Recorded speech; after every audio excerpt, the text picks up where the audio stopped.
ඇසෙන නිසා ඉතු මතේට ගමේ ඉන්න බෑ.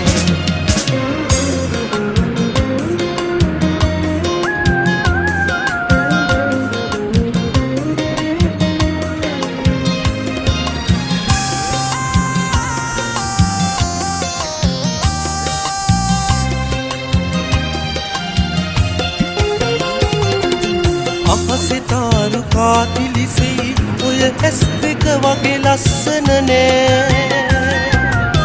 පන්දිනේ ළඟ එන වග මං අමතක කළේ එහෙම නෑ. සුදු පරවියනේ අහන්න මගේ මෙනිකව මට බලන්න නෑ.